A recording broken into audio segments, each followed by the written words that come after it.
welcome to Five Nights at Freddy's, an indie horror game that you guys suggested en masse, and I saw that Yami played it and he said it was really, really good. Yeah, I'm doing FNaF 1. Let's get into it. The gameplay of the first Five Nights at Freddy's game is deceptively simple. Assuming you've somehow never heard of the gameplay before, the only thing you need to know getting into the first night is that you have to survive 4 more of them. The guy in your ear is going to tell you exactly what you need to do. Check the cameras for when the robots are moving. If they find you, they'll stuff you in a suit, and if you run out of power, you're cooked. That's the baseline. As the game progresses, as you spend another night, you gain both more information from random offhand mentions of events from Phone Guy, and more information about how the animatronics work, how to combat them. Bonnie goes left, Chica goes right, Freddy rarely leaves the stage unless your power goes out. Then he's much more active. Foxy, on the other hand, is the only aggressive one that you don't actually need to focus on. Except, that's the gimmick.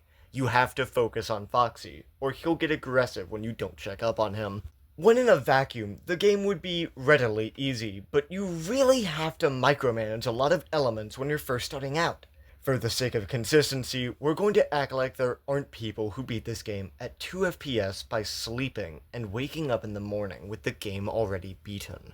Now we move on to the art style. Honestly, I love the art style. This first game is definitively the closest to that line between both having a mascot that is obviously fun and marketable to children, but also inherently creepy when you're alone in a building with them roaming around. The way each character is designed is also very unique. They're all recognizable because they both work on a metric of everyone knows Bonnie, he's the blue bunny with a base, and a metric of everyone knows Bonnie, his big ears make his silhouette easy to make out during the dim lights on the camera.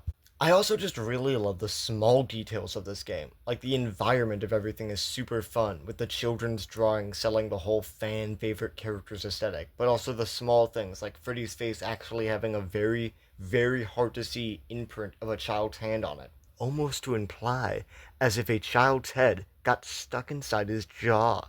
Like, how can I not love these kinds of small details? The sound design, the sound design of the game. The ambience in this game is off the charts. Having the subtle echo on every sound effect, the buzz of the electronics constantly hear. Then there's major sound effects. The jump scare sound is, okay, it's a bit generic in my opinion, but like, it definitely is scary to someone who's playing these types of games for the first time. A sound effect when the power goes off, so off-putting.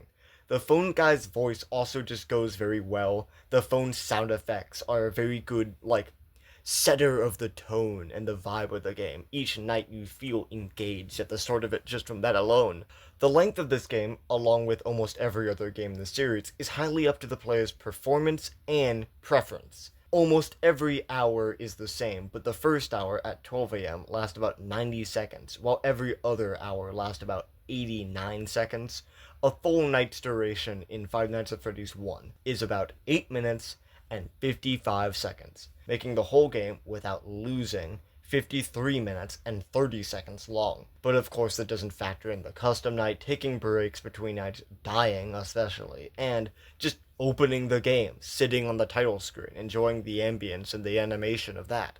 The price of the first FNaF game is honestly kind of funny to me. Long short, it's about $4.99 on Windows, $2.99 on mobile, and $7.99 on console. The only reason it's so expensive on console is because the engine to this game runs that buggy and that slow. Like, small tangent here, but a major strategy for beating most of the FNaF games, if you don't care about cheating, is just to abuse the fact that ClickTeam, the engine the games are built on, has a bunch of inbuilt commands that you either can't get rid of or Scott just never turned off. I don't even remember. No wonder the console edition is $8 though. They couldn't cheat in their own game to bug test. I would also kind of go crazy though, considering FNaF 1 went on consoles probably after like a 3-year gap. At some point your coding knowledge expands, especially after 4 other games you've made. You might dislike porting that at some point. Anyway, the difficulty. Honestly, this game is pretty hard if you've never played anything like it, because as much as I want to act like, oh, I've seen Markiplier play this game so many times, that's not a good reason to believe a game to be easy unless you've actually played and beaten it. there are games that you can watch because it's just a story with, interactive elements. This is not one of those games.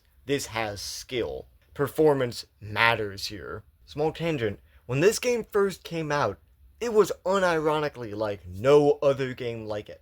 Seriously, every single playthrough of this first game is just people talking on and on about how they've never experienced anything like this before. Most horror games revolved around the idea of having a big monster that you're running away from or being in a scary environment that you need to escape from. So when you're put in a situation after years of being able to just get up and run away, and you have to sit there and protect yourself, I'd also be going crazy pretty instantly. Also, the game came out a while ago, so if you got like proto-YouTuber voice, Markiplier's exaggerating random words. Remember, it's the first mascot horror game. This is where it started. The entire genre that got so popular, it started getting over-marketed and then consumed by both capitalism and knockoffs, to the point where at some point, the knockoffs started getting over-marketed themselves. If I can find it, this is where I'm gonna put that one image of FNaF fan games getting their designs stolen for bootleg pluses, by the way.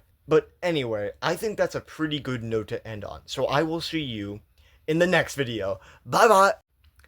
See, I did the outro like Markiplier. That makes it funnier, right guys?